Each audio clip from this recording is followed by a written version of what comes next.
क्या आप गाना सीख रहे हैं, यू आर लर्निंग वोकल, और आपको आपके स्केल का ही नहीं पता? तो दोस्तों, अगर आप गाना सीख रहे हैं और आपको आपके स्केल का नहीं पता आपका स्केल क्या है, तो ये वीडियो आपके लिए बहुत ही इंपॉर्टेंट होने वाला है।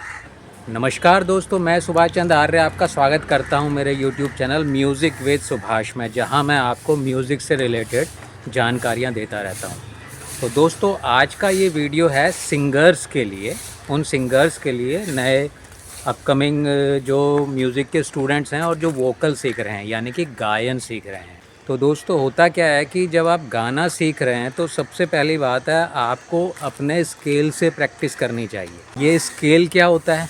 तो दोस्तों, मैं आज आपको बताता हूँ। देखिए, एक बहुत ही अच्छा उदाहरण दे रहा हूँ मैं। 4 भाई हैं, ठीक है।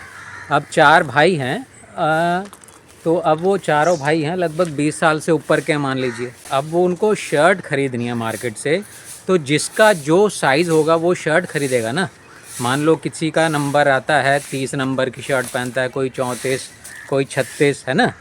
अगर वह एक ही नंबर की शर्ट लेंगे तो सारे पहनेंगे तो क्या दिक्कत होगी? किसी को टाइट हो सकती है वो साइज़, किसी को लूज़ हो सकता है। यानी कि हर आदमी का जो साइज़ है उसके हिसाब से उसको कपड़े ख़रीदने पड़ेंगे, या उस हिसाब से उसको उसके कपड़े पहनने चाहिए। ये एग्ज़ाम्पल अगर आप समझ पा रहे हो ना, क्योंकि आप हर किसी के शर्ट या हर किसी के कपड़े नहीं पहन सकते, उसी के पहन सकते हो जिसका साइज़ आपकी तरह है, ठीक है। तो ऐसे ही गायन के अंदर है, जैसे गाना गाते हैं, ये हमारा वॉइस बॉक्स है ना, ये क्या ऊपर से बना हुआ है। ऊपर से मतलब ऊपर वाले ने बना रखा है, ठीक है। किसी की आवाज़ पतली होती है, हाँ, किसी की आवाज़ मोटी होती है, तो हर हिसाब से तो वो उसकी वोकल रेंज होती है। जैसे एक एग्जांपल और बताता हूँ। मान लो जिसकी भारी आवाज़ है तो वो चिल्ला नहीं सकता ज़्यादा, जिसकी पतली आवाज़ है वो चिल्ला सकता है बहुत ज़्यादा। ऊपर वाले ने सबका वॉइस बॉक्स अलग अलग बना रखा है, सबकी आवाज़ें अलग अलग हिसाब से है, किसी की पतली है, किसी की मोटी है, तो उस हिसाब से आपका स्केल रहता है, ठीक है। जैसे जिसकी आवाज़ में बेस है ना, तो जाहिर सी बात है नीचे से गाएगा वो, है ना। ऊपर से गाने में उसे दिक्कत आएगी, है ना। जिसकी शार्प वगैरह आवाज़ है तो वो ऊपर से इजीली गा लेगा। तो कोई किसी का ऐसा नहीं है कि जो ऊपर गा रहा है वो बहुत अच्छा गा रहा है, ठीक है। बात यह होती है, अच्छा गाना मेरे हिसाब से वो होता है कि जो भी दिया जा रहा है आपको बहुत अच्छे से सुरों में बहुत ईजिली खेल रहे हैं, कहीं स्ट्रेन नहीं आ रहा है, और जो गाने के भाव हैं आपके वो बहुत अच्छे तरीके से आप दर्शा पा रहे हो, है ना। सुर लग रहे हैं, ऐसा नहीं है सुर तो लगा रहे हो आप लेकिन चिल्ला बहुत रहे हो, है ना। तो क्या फील हट गया उस चीज़ से। तो अच्छे गाने का मतलब ये है। तो जब आपको अपना स्केल मालूम होता है तो आप उस हिसाब से प्रैक्टिस करते हो, और आपका जो भी वोकल मसल्स होती हैं तो वो उनकी अच्छे से एक्सरसाइज होती है, तो आप गाना बहुत ही मजबूती के साथ गा पाते हो ना, बड़े कॉन्फिडेंस के साथ गा पाते हो। एग्जाम्पल लेते हैं मेल और फीमेल का। जो मेल होते हैं उनकी वॉइस क्या होती है, बेसी रहती है, तो उनका जनरली स्केल ये रहता है आदमियों का, है ना, जो एक नॉर्मल है, जो कि डिसाइड किया हुआ है। बहुत जो पुराने धुरंधर हुए हैं ना, जिनको नॉलेज रही है इन चीज़ों की, तो उन्होंने स्टडी वगैरह करके ये चीज़ें पता करी होंगी। तो मैंने कोई जाके स्टडी नहीं करी, मैं भी उन्हीं को फॉलो कर रहा हूँ, है ना। और वो चीज़ें कहीं ना कहीं बिल्कुल सही है, और बाकी किसी और को रिसर्च करनी हो तो कर सकता है, उसमें कोई दिक्कत नहीं है। तो क्या है, मेल का जो वॉइस रहती है भारी रहती है, तो वो क्या पहला काला, दूसरा काला, या इसके आसपास का, है ना, या पहला सफ़ेद हो गया, है ना, जिसको सी कहते हैं, या दूसरा सफ़ेद, लगभग ये स्केल रहते हैं। यानी कि वो यहाँ से अभ्यास करते हैं, जिसके एक नॉर्मल वॉइस रहती है ना, सारे गामा प ध नि सा सा नि ध प म ग रे सा, वो यहाँ से अभ्यास करेगा। और जो फीमेल होती हैं उनकी चूँकि वॉइस पतली होती है, थोड़ा शार्प होती है, तो उनका स्केल ऊपर से रहता है, तो वो क्या रहता है, जैसे चौथे काला रहता है उनका स्केल, 5वां काला हो गया, है ना, या इसी के आसपास का। और बच्चों का भी यही रहता है, क्योंकि बच्चे की जो आवाज़ रहती है ना, बच्चों की जो रहती हैं, लगा लो 10 साल वगैरह तक के, है ना, 11-12 साल तक, वो आवाज़ फीमेल जैसी रहती है, क्योंकि बच्चे की आवाज़ सुन के आप पता नहीं लगा सकते कि ये लड़का है या लड़की है ना। फिर धीरे धीरे हार्मोन चेंज होते रहते हैं, और धीरे धीरे जो पुरुष होता है उसकी वॉइस में भारीपन आता रहता है जैसे जैसे वो ग्रो करता है ना। शारीरिक भी बदलाव आते हैं, मूछें वगैरह उसकी, है ना। और फीमेल की जनरली वॉइस वैसी ही रहती है। तो उस हिसाब से जब, यानी कि जब प्रैक्टिस रहती है, बच्चों को जब सिखाया जाता है वो चौथे काले या 5वें काले से, है ना, ये एवरेज रहता है, और मेल का रहता है अपना पहला काला, दूसरा काला, या उसके आसपास के जो आसपास के स्वर होते हैं ना। आपको कहीं सीख रहे हैं तो आपके गुरु बता देंगे आपको, है ना, आपको चेक करके। नहीं तो आप खुद भी कर सकते हैं। क्या कर सकते हैं, जैसे मेल ही हैं आप, है ना, और नॉर्मल एक वॉइस आवाज़ है आपकी नॉर्मल मेल जैसी जो होनी चाहिए, तो आप गा के देखिए सा रे गा मा पा, है ना। जब इजीली गा पा रहे हैं सा से लेकर सा तक, है ना, सा रे गा मा पा ध नी सा, और ऊपर का भी रे भी लग रहा है, ग भी तक लग रहा है, तो एकदम अच्छा मतलब ठीक ठाक रहता है। आपको स्ट्रेन नहीं पड़ रहा गले में, आपको दिक्कत नहीं हो रही, लॉन्ग आवर्स तक गा सकते हो आप। तो या अगर देखिए हो रहा है, थोड़ा नीचे आके देख लीजिए, थोड़ा नीचे से प्रैक्टिस कीजिए, वहाँ से चेक कीजिए, है ना। और सबसे बढ़िया तरीका यह भी है कि आप जब भी अपने आसपास के स्केल चेक कर रहे हैं तो वो रिकॉर्ड कर लीजिए, ऑडियो रिकॉर्ड कर लीजिए और उसको सुनिए, तो आपको ज़्यादा आइडिया मिल जाएगा, है ना, कि आवाज़ आपकी ज़्यादा बिगड़ रही है ना, या दिक्कत आ रही है। वो आपको गाते हुए भी महसूस होगा, लेकिन जब हम सुन के रिकॉर्ड करके जब हम सुनते हैं तो हमें अच्छा जजमेंट मिलता है। या आप किसी अपने पहचान जो अच्छा कोई गुणी आपके हिसाब से कोई टीचर है या कलाकार है ना, उसको भी सुना सकते हो, सर ये है करके, है ना, मैंने ऐसे ऐसे रिकॉर्ड किया, तो आप सुन के देख लीजिए, अपनी बारे में बता दीजिए, मेरे को इसमें कंफर्टेबल लग रहा है, आप बताइए क्या है करके, है ना। तो थोड़ा सा एक आध आप उससे बातचीत करेंगे, थोड़ा डिस्कशन से आपका स्केल आपको पता लग जाएगा।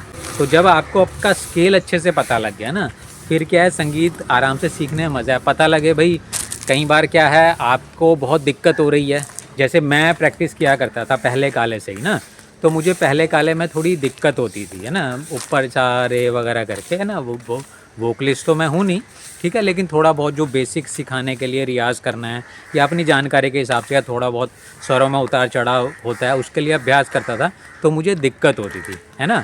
लेकिन नॉर्मली फिर मैं क्या करता था, मैं 7वें सफ़ेद से, यानी कि बी नोट हो गया ना, तो बी नोट पे मैं कंफर्टेबली गा लेता था, सी पे भी गा लेता था, ठीक है। तो मेरा ऐसा कुछ, मैं तो खैर वोकलिस्ट हूँ नहीं, है ना, लेकिन एक कि मैंने जाना कि भैया मैं यहाँ से बड़ा कंफर्टेबल हूँ, बहुत नॉर्मली गाता हूँ, कोई भी गाना वगैरह रहे तो, ठीक है। तो जब आपका स्केल डिसाइड हो जाता है तो इसका मतलब ये नहीं है कि आप यहीं से गाएंगे। और एक चीज़ और बता रहा हूँ मैं, तो देखिए 3 सप्तक होते हैं, जैसे मैंने बताया हुआ आपको ना, मंद्र सप्तक हो गया, मध्य सप्तक और तार सप्तक। तो अब जो गाना बजाना होगा वो कहीं भी हो सकता है, ठीक है, खरज में भी हो सकता है, लेकिन खरज में होगा तो वो गाना गाना सा नहीं लगेगा आपको, है ना। जैसे एग्जांपल लेता हूँ, अगर मैं आपको बताता रहा हूँ, है ना, तो ये फुसफुसाहट के साथ गा रहा हूँ तो बहुत डाउन स्केल में गा रहा हूँ, मिडल स्केल में भीगे होठ तेरे प्यासा दिल मेरा, ये मध्य सप्तक गा रहा हूँ, ठीक है। अब ताजा भीगे होठ तेरे प्यासा दिल मेरा। अब जब मैं तार सप्तक में गा रहा हूँ तो इसमें एक अलग सी ब्राइटनेस है ना, तो जब हम ऊपर के स्वरों में गाते हैं, मध्य से थोड़ा ऊपर वगैरह, तो वहाँ पे क्या वोकल हमारा बड़ा ब्राइट लगता है, खिला खिला सा लगता है और बड़ा अच्छा सा लगता है।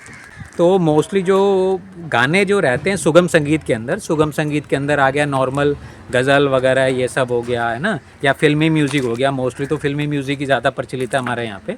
तो ये सब जो रहता है, तो आप देखेंगे हमेशा ऊपर स्केल में रहेंगे गाने। जर्नी आप जब गाना सीख रहे हो, स्केल का पता लग गया, तो आप देखोगे ना कि गाने हमारे, अब जैसे मैं एग्जांपल लेता हूँ कुछ, जैसे परदेसी परदेसी जाना नहीं, वो मेरे को जहाँ तक याद है एफ शार्प का, यानी कि तीसरे काले का है वो गाना, है ना। जैसे भीगे होठ तेरे, ये है डी मेजर का गाना, है ना।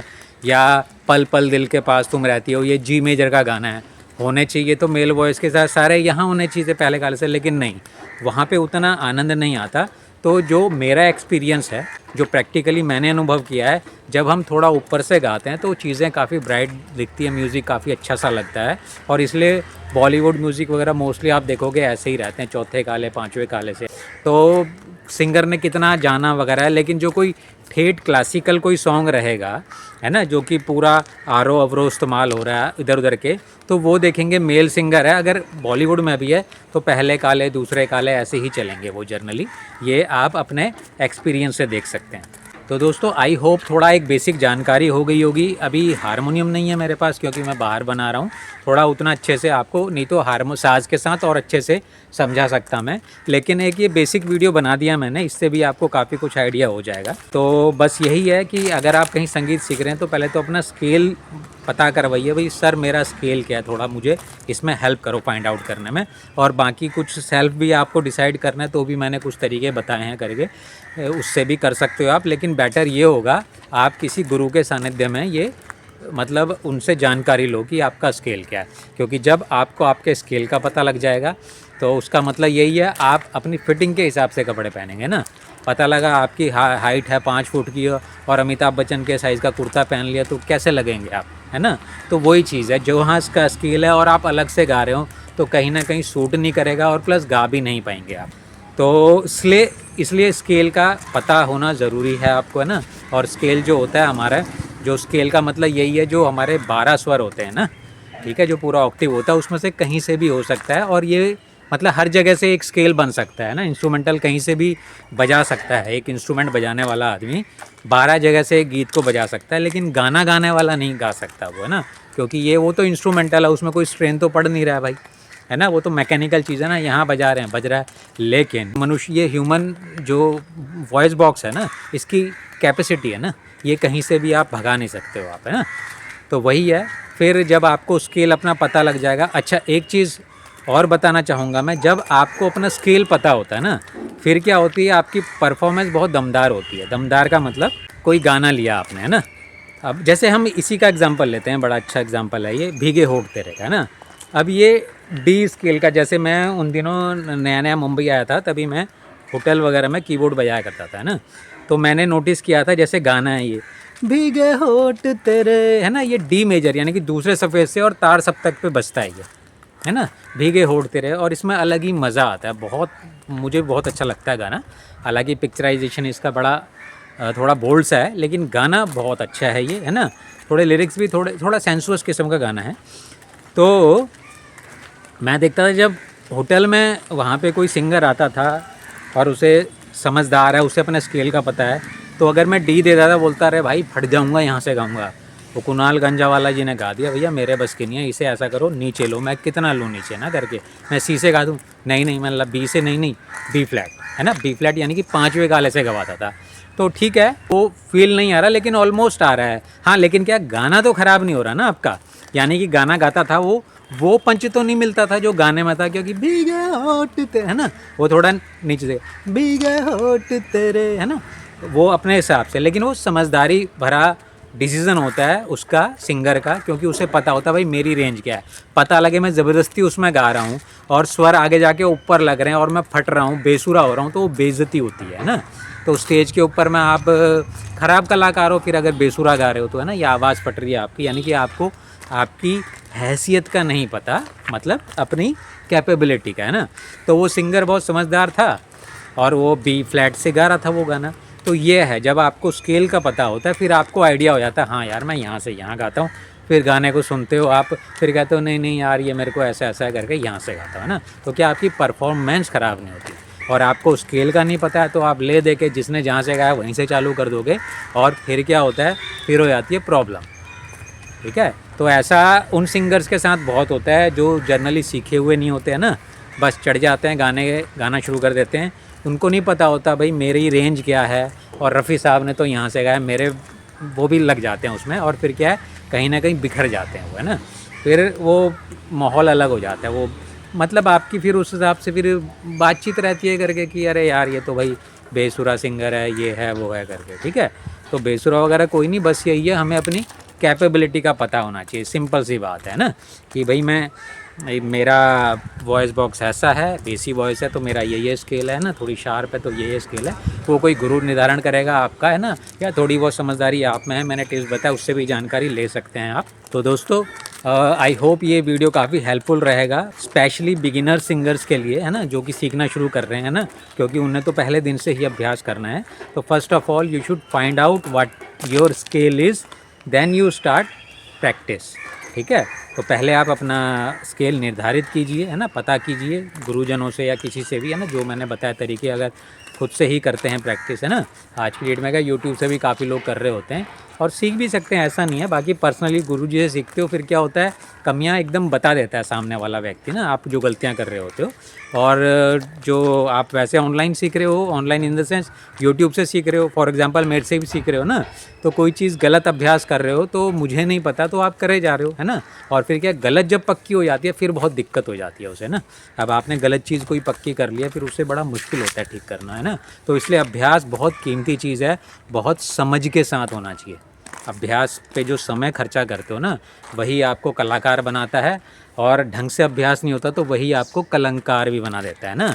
तो कलाकार और कलंकार के बीच के फ़र्क को समझेंगे आप, तो उस हिसाब से सीख के करेंगे तो बहुत अच्छे कलाकार बनेंगे आप।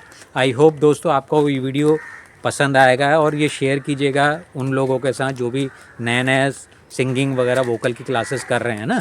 तो मिलते हैं अगले वीडियो में दोस्तों, तब तक के लिए जय श्री राम, जय हिंद। Music with Subhash.